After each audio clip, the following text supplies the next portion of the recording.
Hi, everyone. Thanks for joining us today. We'll give everyone a few minutes to hop online. If you don't mind, just make sure that your volume is off. Just unmute yourself. And sometimes it helps. I mean, it's fine if you have your video on. Sometimes, though, if your internet has any troubles, it can help to turn it off. Just make sure you're muted. Let us know where you're coming in from today. Type it in the group chat. We love to hear where people are calling in from.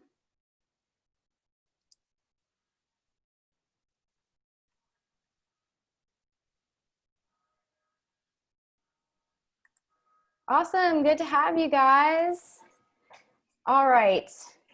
Oh, from Austin, of course. Yes. And London, sunny London. I like hearing that. Qatar, welcome. Hi, Melissa. Hi, from London. Yay. Yay. Oh, from Germany. I'm just pretty close by. I'm in Denmark. Good to have you guys. For people that are coming in new, we're going to give it a couple minutes to let everyone hop on line. Don't forget to put yourself on mute. That helps us out with any background noise. And then hop in the chat box and let us know where you're calling in from today. India, awesome. Denver, it's a great time of year to be in Denver. Hopefully you're doing lots of hiking and all of that. Yes. Yeah. Makes me want to travel to all. I know. I see some familiar faces or familiar names. Love having you guys. All right, so we'll go ahead and get started. There might be some more people joining us throughout the event, but I'm Ashley. I'm the founder of Traverse Journeys. Oops, too far. And we're talking about Mexico today. As you might know, I've traveled throughout Mexico on and off over the past 20 years in Latin America. Mexico is one of the amazing places, especially the food, that I love going back to. And we're joined here by Letty, who is our local host on our Mexico retreat. And Letty, would you like to introduce yourself? Hi, everybody. Welcome. Thanks for being here today. I am actually a native Mexican from Mexico City, born and raised there until I was about 11 years old. And then I did move to the United States. But it's one of my favorite places to travel. And I have done backpacking through there, through small villages, towns. I love the culture, the cuisine. So thank you for being here to learn a little bit more about my lovely country. Yay. So just a little bit of background on Traverse to give you an idea of kind of what we do. So we create transformative experiences in about 25 countries across the globe in 6 countries, 6 continents. We do small groups, so 6 to 12 people, and we're female founded and run as well. And our tagline is People, Planet, Purpose. And so really what we mean by that, we do people-to-people experiences. You'll really get to know your local guides. We do activities within the community. We also go places where tourism income is needed and desired. And then we're really mindful of the planet. We involve lots of outdoor activities, whether it's hiking or even if you're in the city, going to beautiful parks. We integrate that into all of our itineraries, and we're really conscious about the environment, about the accommodations partners that we work with. We seek out local and organic food when we can. We mitigate single-use plastic, trying to take care of our earth as we travel and have a light footprint.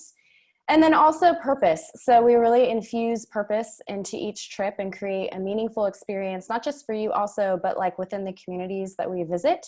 So we have in every location a nonprofit community partner that we go learn about something integral to them on the ground. It might be Quechua language preservation in Peru. It could be heritage seed saving in Ireland, ocean conservation. You'll learn about what we do in Mexico. So a huge variety of social and environmental causes. And of course, today we'll be talking about Mexico, but I encourage you to stick around all the way to the end. We have a couple of specials that we're going to talk about. We also have a fantastic language partner, Freestyle Language, and just for signing up today, you're automatically entered in a free Spanish language course. So we'll announce that by email after the event. But stick around to learn about, they've got an open house coming up and some other specials as well.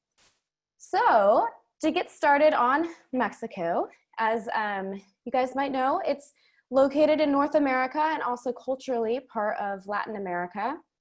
There are 32 states. It's a very big country. We'll be talking a little bit later about Guanajuato, which you see here on the left, which is one of the states. And then they've got the capital, Mexico City, of course. Mexica or Mexico, the name comes from an Aztec, a word from the Aztec thought to mean place of the center of the moon. And that's referring to Tenochtitlan and the lake that it is what used to be a lake in what's now Mexico City. And it was a very holy and very central site. And so that's where kind of like the name, and you'll learn more about the history as well. It's a big country, 128.6 million, 10th most populous country. The dominant language, of course, is Spanish, but there's also many different kinds of indigenous languages, including Mayan, Nahuatl, regional languages, primarily Roman Catholic. And we'll talk a little bit about travel tips, but the currency is the peso.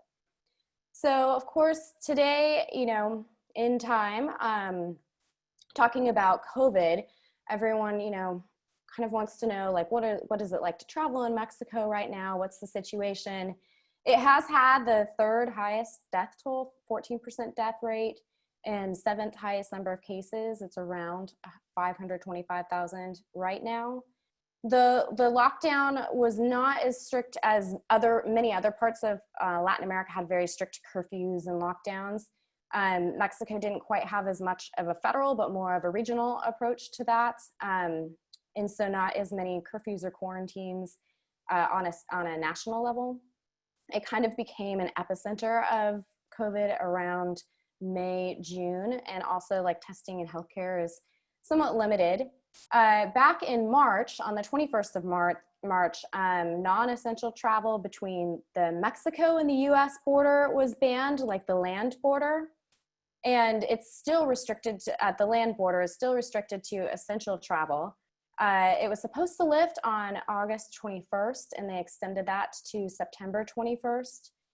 However, the federal government did not restrict incoming travel by air, so you can still actually get to Mexico via flights. And different kinds of states have different kinds of lockdowns and different phases of reopening as well. So something to be aware of.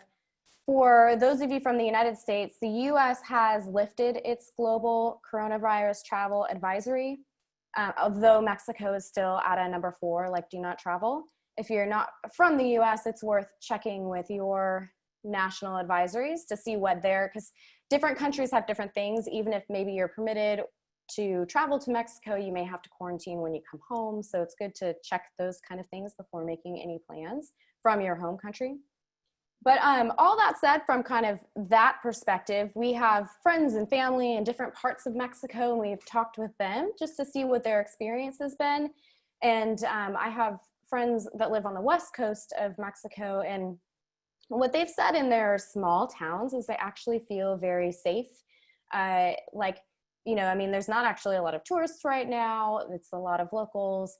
You wear masks in public places, in the grocery stores. They'll spritz you with like a hand sanitizer of some kind. A lot of beaches are closed, but there's still access to nature. It's actually, from their experience, quite relaxed in some of these small towns, especially in the coastal areas. Letty, do you want to share your family's experience? Hi, you guys. Of course, I have a lot of family in Mexico City and Guadalajara. And as Ashley was saying, there isn't much tourism, which they do need in some of the places, but it also feels very safe. It's quieter. If you guys have been out within your own countries, you notice how we have the parks to ourselves, or we have the pools to ourselves. It's kind of nice, right? There's less traffic and then less movement around. So it feels very safe, and you follow the same protocols as far as mask wearing in grocery stores and public areas. And as Ashley was saying, they don't have the same access to healthcare in Mexico, and a lot of the vendors and movement is outside in the fresh air markets, and a lot of those have closed for now to try to keep the COVID down. So the rate of infection was high, but also because people have to make a living. Some people have to still continue to be out.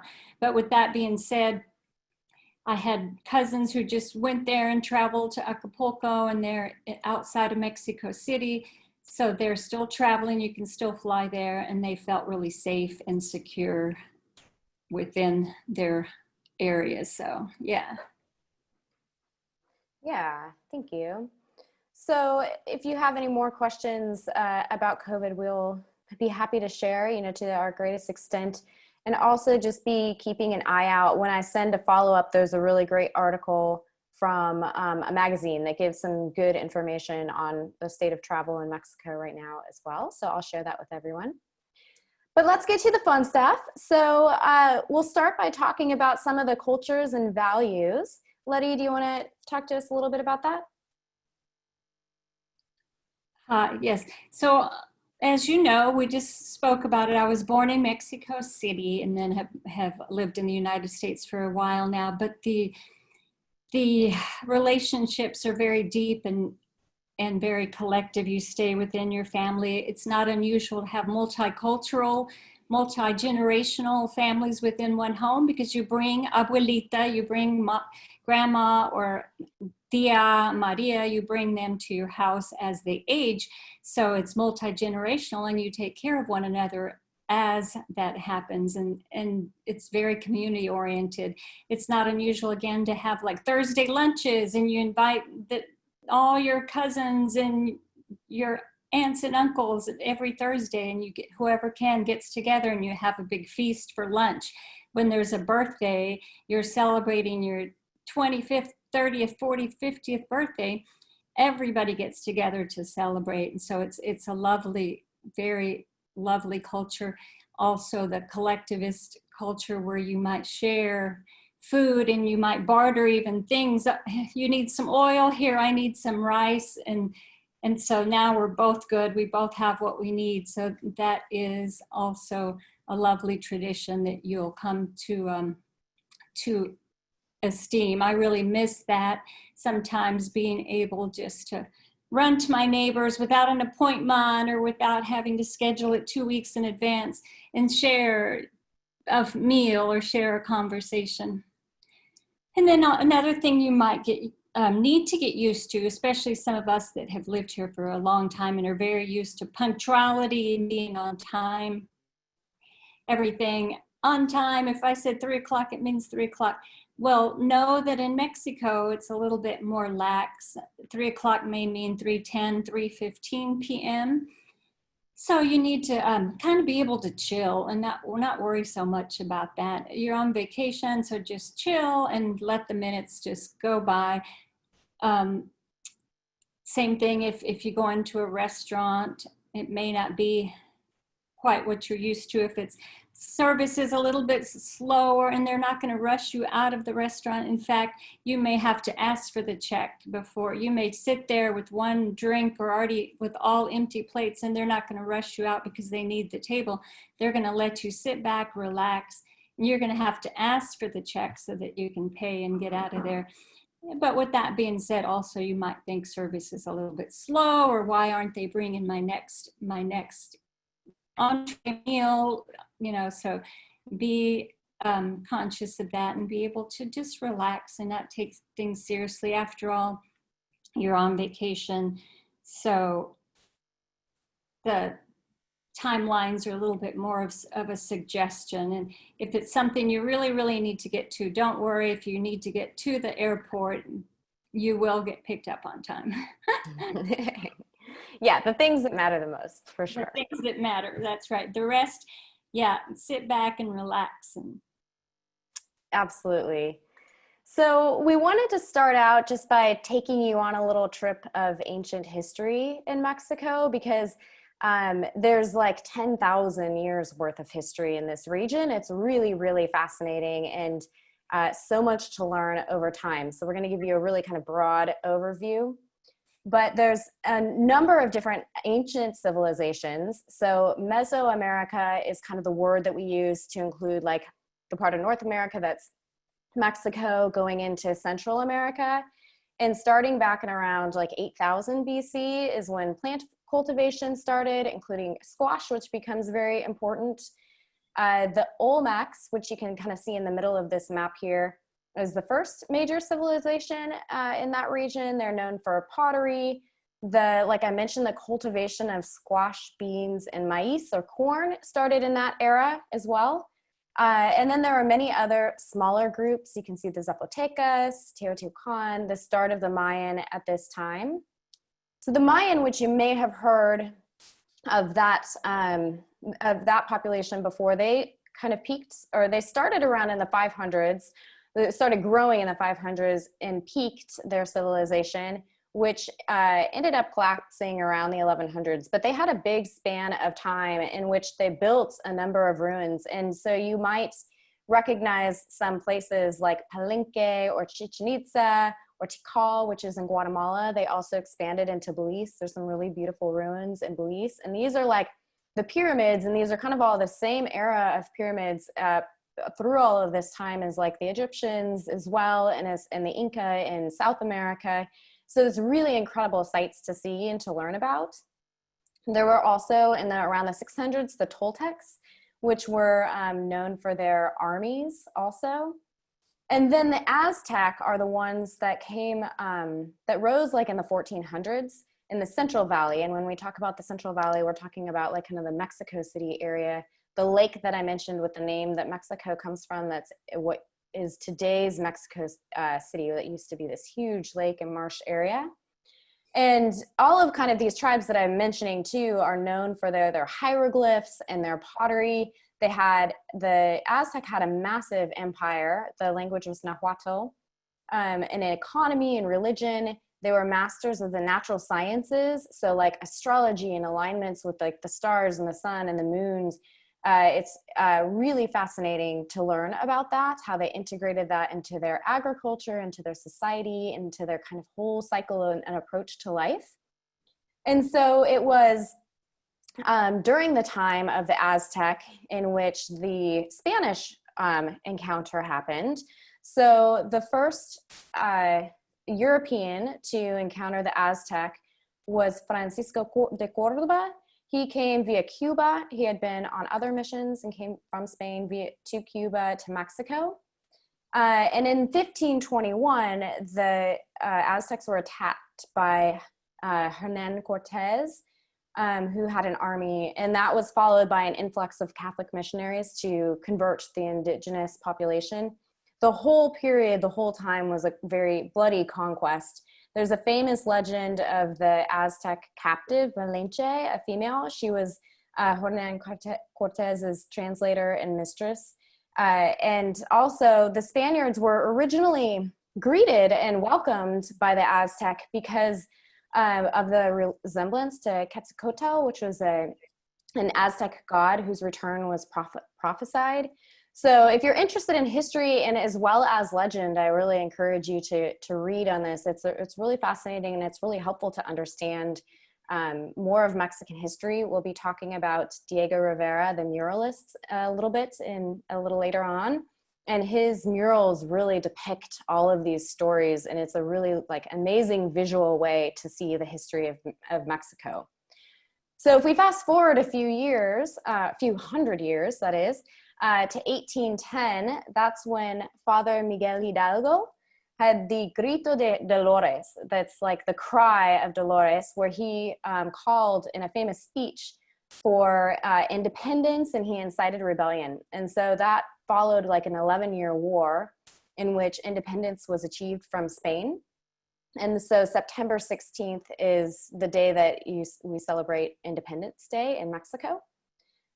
So again, like the history is vast, and there's so much to learn about it, and it's super fascinating. And it's also really interesting if you're looking to learn more history about Mexico, to also look at kind of a broader history of Latin America, because all of these different cries for independence were happening at similar times and often involved similar historical figures. So with that, we're going to transition a little bit to the region of Guanajuato itself. So that's from the first slide when you had the picture of Mexico kind of in the central area. There's the state of Guanajuato, which is just, I think, like 2.5 hours away from Mexico City-ish, something like that. And then you also have the city of Guanajuato. So on this map, you can see Dolores Hidalgo, which is where Father Hidalgo had the Grito de Dolores. You also have León that you can see, which is where kind of the major airport of the region is. So most likely you would fly into that airport if you're going to fly. And then Guanajuato, the town. And then San Miguel de Allende, which we're going to talk about as well, which might be a name that you would recognize also. So this whole region it's very mountainous. It's really beautiful. The average temperatures are in like 60s to 70s. The warmest months of the year are around April and May. Temperatures about in the 80s. It's wettest during the summer and fall and driest in the winter and spring. But really, it's a really great year-round travel spot, like place to go to. Like pretty much any time of the year can be good, which is really nice.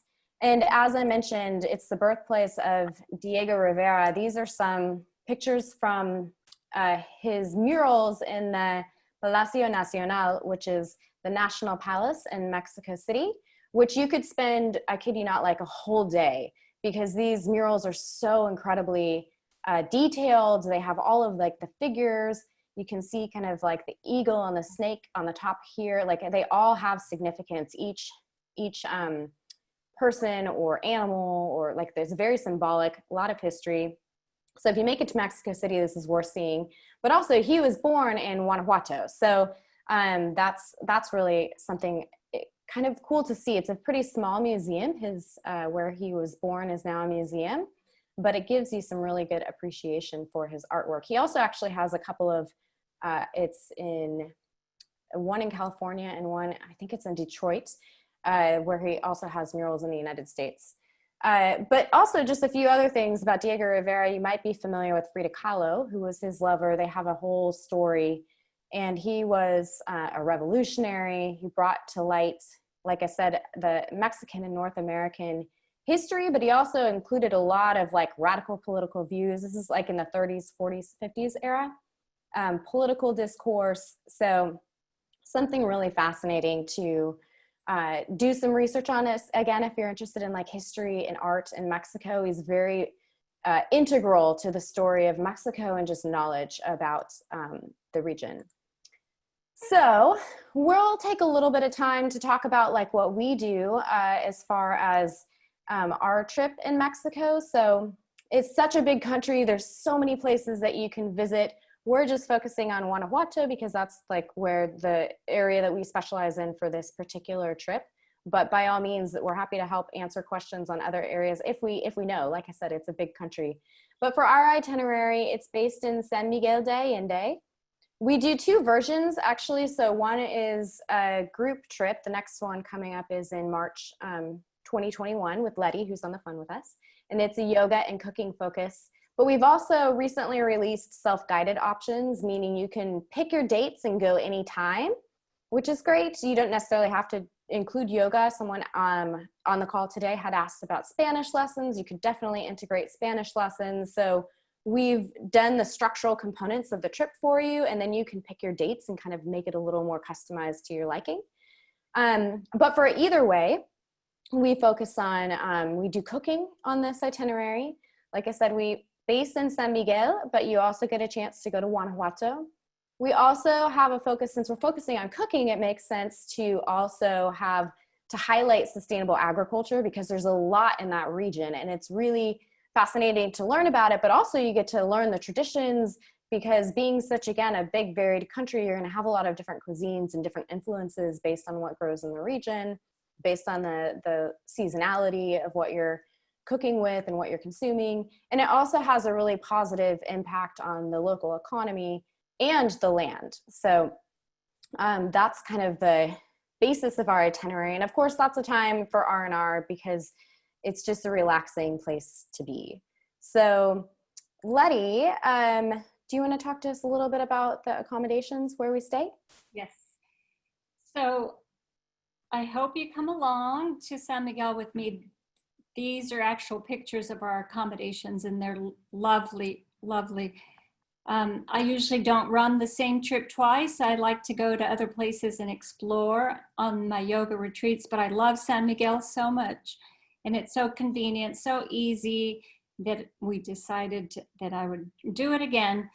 So our accommodations are about 2 blocks from the center of town, from La Parroquia de San Miguel, the big cathedral that you saw in Ashley's photographs a few slides back. We're almost a stone's throw away. So while we have planned activities, you can also take off on your own. Everything is optional. We'll offer yoga twice a day, and it'll be all levels, but you're welcome to skip it. Maybe you want to sleep in. It's your vacation. You're totally able to do that. It's better just to, there we are, out in the courtyard. Those are the grounds. You're totally up to you whether you take the tours, stay home, stay in bed, do yoga, not yoga. And we'll have the whole hacienda to ourselves. This whole little B&B, we'll have it to ourselves with only 6 rooms. It has a big reading library and lots of cushions and chairs to hang out in.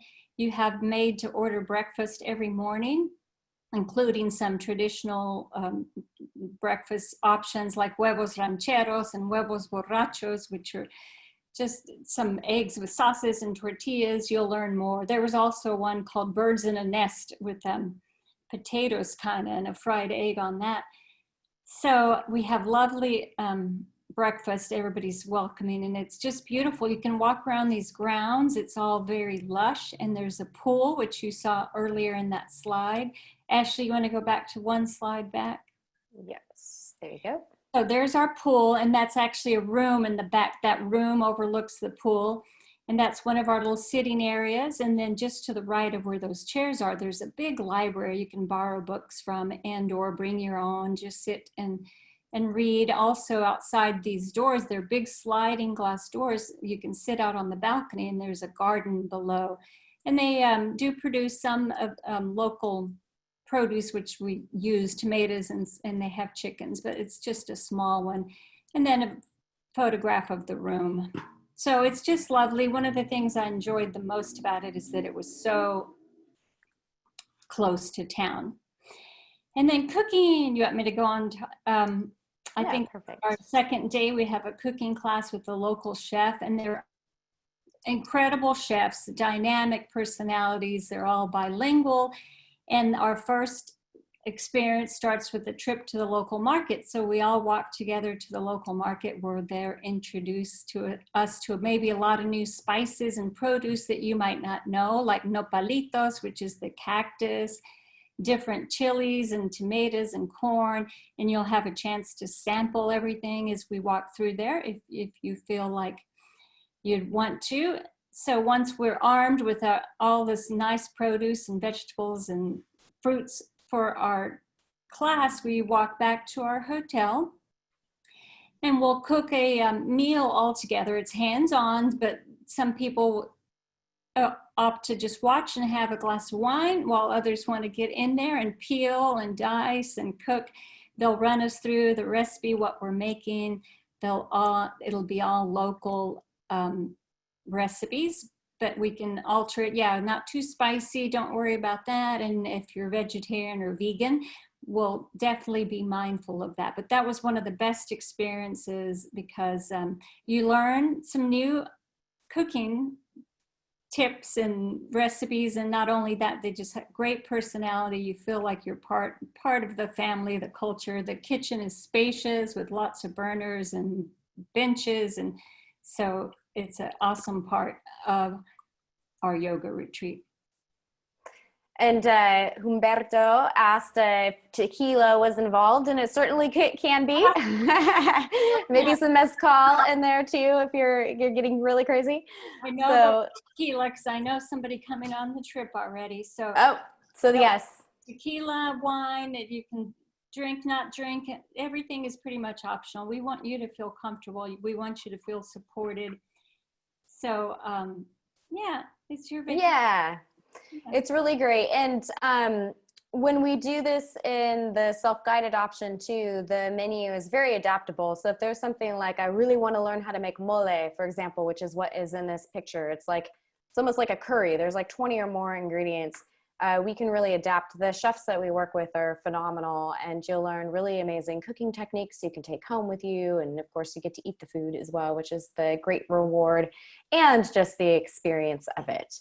Yeah. So, and Letty already mentioned a lot of this stuff too. So the big feast at the end.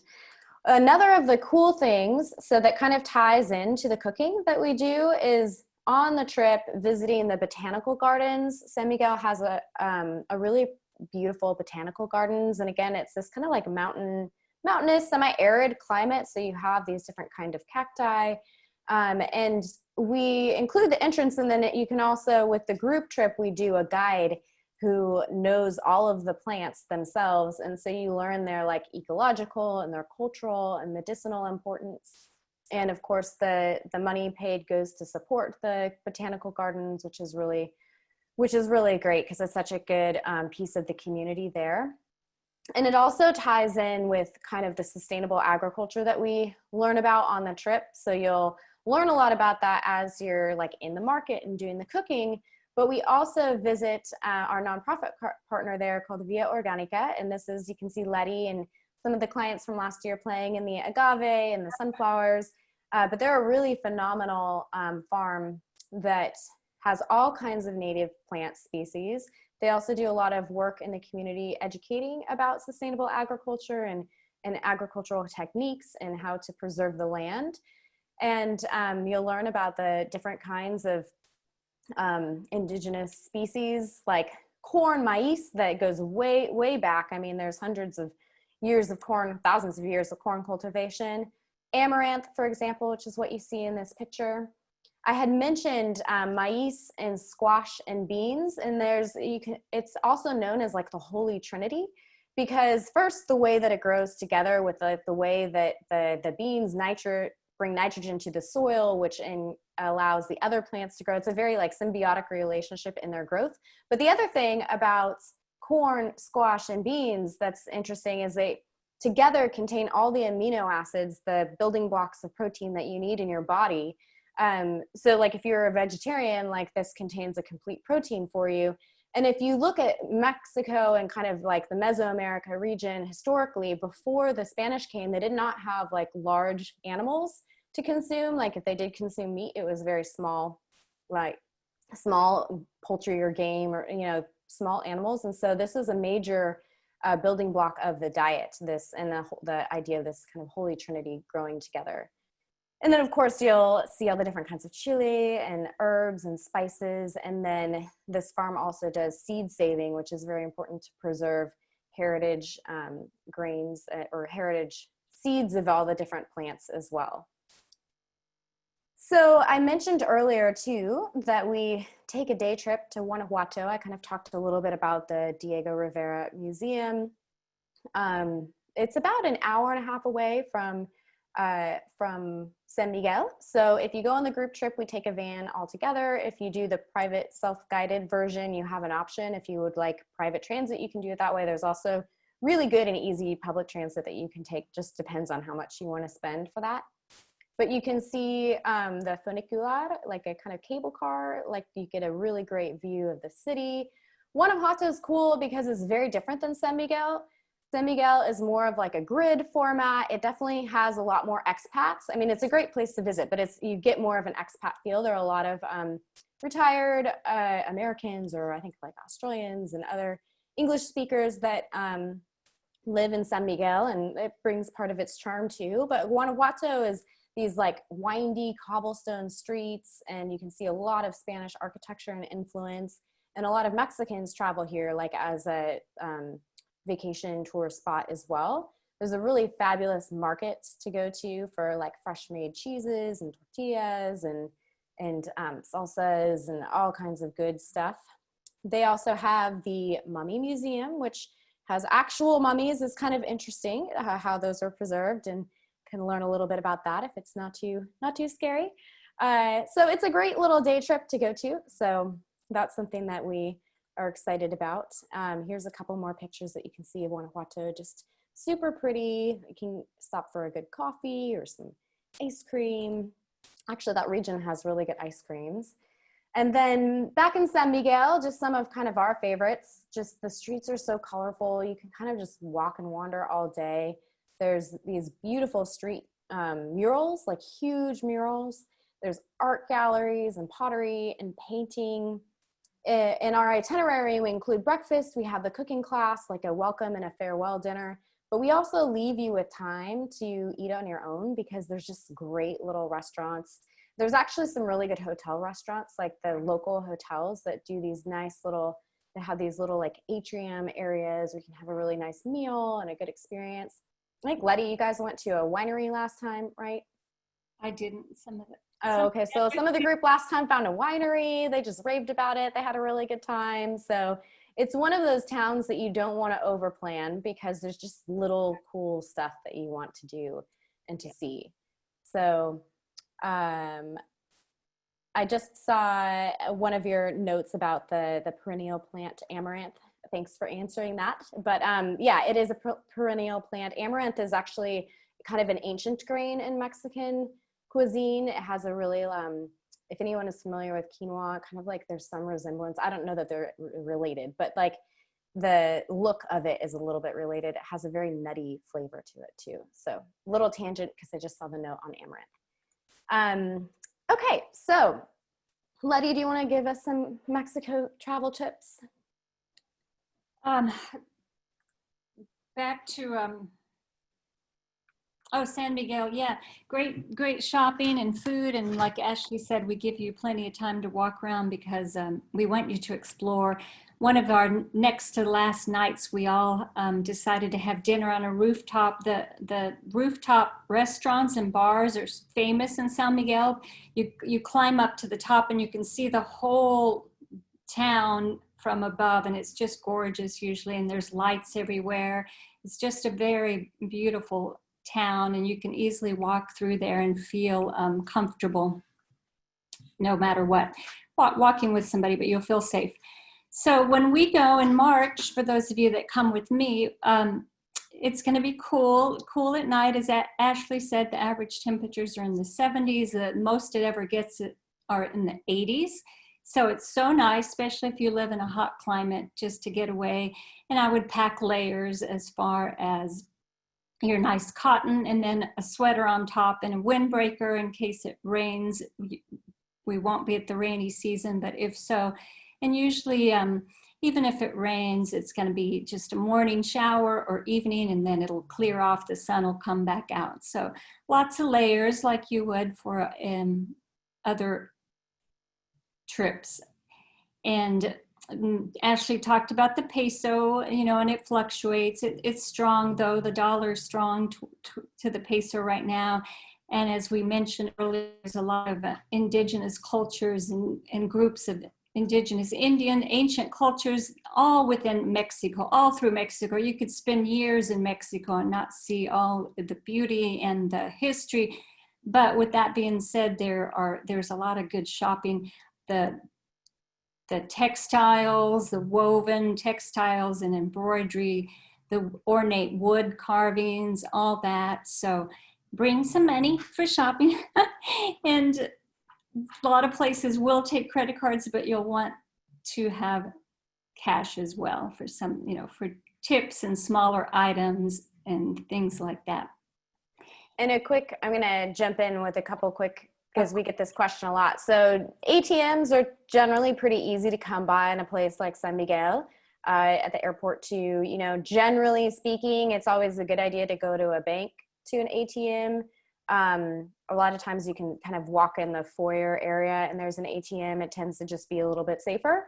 And then as far as safety and money in banks and ATM go too, like doing it during the daylight is recommended. And then also, you might not encounter this in San Miguel, but I actually encountered this in Mexico City. There is a counterfeit, like 100, I think it's 100 peso bill. What is it, Liddy? $100. Yeah. So just be aware that exists, and there's a way to check it. And I can't say that I actually remember exactly the way to check it, but you could ask someone local to double check. So, it's not a ton of money if you do end up getting a fake one, but just to be aware that that exists. Helen, you're asking if cash is better for bargaining. Probably, yeah. I mean, like typically a place that takes credit cards, like the prices are fixed. So that would be like a little boutique shop or something like that. If you're, out in more of an open air market kind of area, then you can definitely bargain, and cash is good, especially if you have a fixed amount and you are like, well, here's what I have. So, yeah. So I would say that. And they'll appreciate that also, rather than credit cards, which of course take a percentage, of, Yeah. You'll get a better price if you pay cash. And then we used ATMs all the time because we'd run out of money because we're shopping too much or drink too much. So we're like, oh, back to the ATM. So it's better to exchange the money in a bank, but if not, ATM will suffice. But you do know that they'll charge you like a $3 service charge or something, which most of them do anyway when you take money out internationally. And safety. San Miguel generally is very safe. Again, just like in any city, you wouldn't walk around by yourself in the evening. Like people did take off during the day and wander and felt safe for a little shopping. We're two blocks from the center of town. But of course, you always watch your back like you would in any busy place. And if you have your backpack, double it up or wear it in the front, depending on where you're traveling in. We weren't in any places that felt really crowded, where you feel like you're packed in with people, and that's when you need to watch yourself a little bit more when there's not space around you and behind you. But we weren't in places like that. San Miguel felt very spacious, and the beauty of it is that there are a lot of expats, but there are also a lot of locals that live in the area. And on weekends, it'd be a mix of both, which was great to see. We happened to be there on the St. Christopher Columbus Saints Day, and there was a huge parade that just spontaneously broke out. Huge parade in the center of town with all kinds of different costumes and dances and indigenous music and culture, and that was just a bonus. Yeah. Anything you want to add on safety and regionality? Yeah, just a couple more tips. I think safety and regionality for Mexico, it's such a big country, so it's hard. You can't really say like safe or not safe. It's just not that simple. So it's really need to look at like the region, like the state, but also the city that you're going to. And so you can look at your country's travel advisories. You can also search for news. Of course, like Letty was saying, I mean, the places that we select to go are generally very safe because that's one of the things that we look at. So anytime, before you're traveling, and for females traveling, if you're traveling alone, just a little extra precaution, let a friend know or let a family member know where you're going to be and kind of some timelines. Generally too, we encourage, like, if you're staying at little boutique accommodations, like, make friends with the owners or whoever's running it, because they'll have your back. They'll be able to tell you kind of like the local tips for that neighborhood, like that detail of safety. So those are some things. One other thing, travel-wise, tip-wise, that isn't exactly on the slide, but what we talk about is photography etiquette. So as Letty mentioned, there's many different indigenous tribes in Mexico throughout, and sometimes I can't remember specifically in San Miguel if I ever saw that much, but typically if you see someone who is in like an indigenous clothing, that's either just their clothing that they wear, or sometimes they are doing it like to earn money to be out on the street taking photos. So if you ever do want to take a photo, definitely ask. Like, don't assume that it's okay. And do be aware that if you take a picture of someone like in an indigenous setting and they say that it's okay, they may be asking for money for it, because that's what they're out there doing it for. So just be really sensitive about that, about photography. Other things, of course, like group pictures and all the murals, the beautiful murals in San Miguel, that's completely normal and fine. Just be aware when you have other humans in your photos. Anything else you can think of, Letty? Any No, other questions? that's any more questions? And when We'll we get to visit some the other questions. botanical gardens, we'll walk, those of you that want to walk, and it's about a 20-25 minute walk. So you get to see, and it's all climbing. You're going up towards the mountain. So it's a nice walk, and you'll get to look back and see San Miguel. This is Guanajuato on the slide, but it's much like this. You look back and you'll see all the beautiful colored buildings and sidewalks, and that's a nice kind of exercise too. And then on the yoga is offered twice a day usually. In the morning one will be a little bit more active. It'll still be all levels, and you're welcome to modify. There's already blankets there, blocks and mats, so you don't have to travel with one unless you really want to, so that you'll be able to pad the knee or use the blocks. And then our evening yoga is usually more restorative, like a yin practice, where it's a little bit more passive, low key after our busy days, walking the streets or visiting Guanajuato. So the classes are accessible to everyone, and of course they're optional. And a lot of times we practice outside, right in the courtyard. It was so lovely, and the temperature was just perfect. So yeah. Yeah, I see a question from Satyam about Mexican food. I'll answer a little bit and then I'll pass it to you too, Letty. This is a great question. I love that you ask, is Mexican food the same as Tex-Mex in the US? And I would say a definite no. No. Texas used to be Mexico, so there's certainly lots of Mexican food influence. In fact, I live in Denmark right now and I miss tacos all the time. Letty, you have to eat some tacos for me. But Mexico being so big, it's very regional, like where the different kinds of food in the different regions, depending on the local agriculture, the flavors, you know, if it's coastal, if it's inland, different kinds of like chilies and spices. Tex-Mex is actually just one of many kinds of kind of like American style Mexican food, because you also have different types of Mexican food in the Southwest, like Arizona. I grew up on Californian style Mexican food. So it's kind of exciting to explore because you'll have very different styles, very different dishes. Letty, I'll let you add to that question. Yeah. Well, so no is the short answer, but there are just so many tastes. And like Ashley was saying, depends on the region that you are, the area that you're in, because it depends on what's available, what's fresh, what chilies, what produce, and then from there you create something lovely. So it's all very tasteful on the palate, so to speak.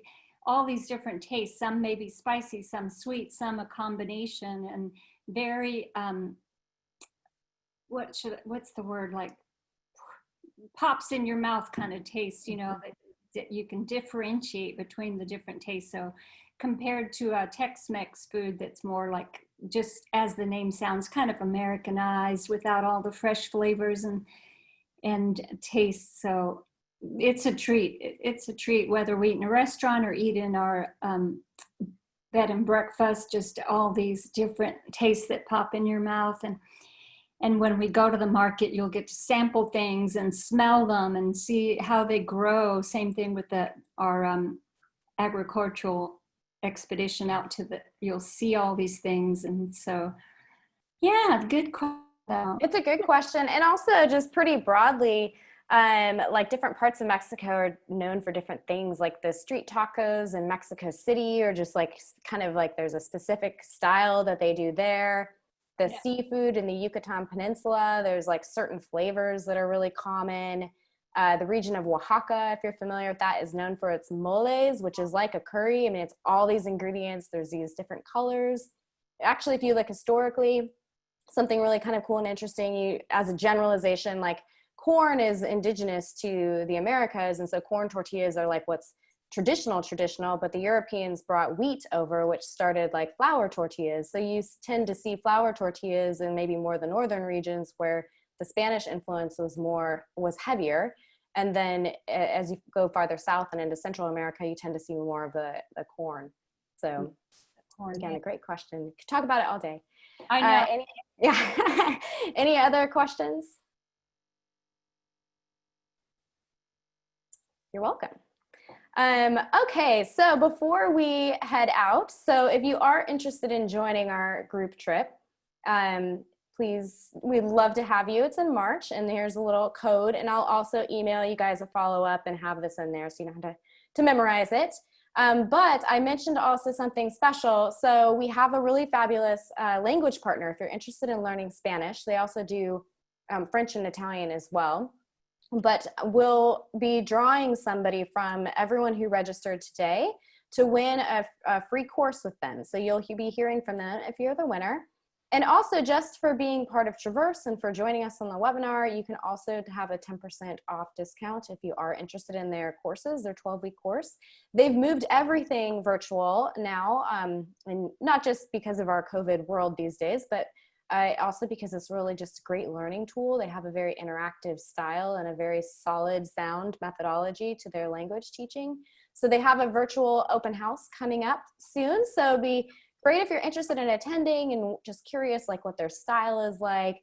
You really learn conversation with them. So love to have you guys join Freestyle. They're just such a great partner of ours. And of course, if you're going to visit Mexico, it's really advantageous to have some Spanish language in your back pockets. And then lastly, be sure to follow us. We're on all the different social media channels. Our next talk coming up is going to be about safety in times of COVID. So we'll be talking a lot about, we have a partner that's going to be joining us on that call. It'll be actually really fun. I know all things COVID, sometimes we're getting a little overwhelmed and tired of it, but we'll have a lot of great information for you. Laura will be leading that one, so she'll be on the call. She's my business partner and also runs lots of trips with Traverse. And yeah, I think that's everything we've got for you today. Feel free, I'll be sending out an email for you. Feel free to follow up with me personally with any questions, and we hope to see you again soon. Thank you. I'll holler with any questions. And if you do come along, I would suggest if you can stay a few extra days or already in Mexico, go ahead and travel to stay in Guanajuato or Mexico City. Just give yourself a little more time to explore. All right. Everyone. Thanks, everyone. All right. Bye. Hi.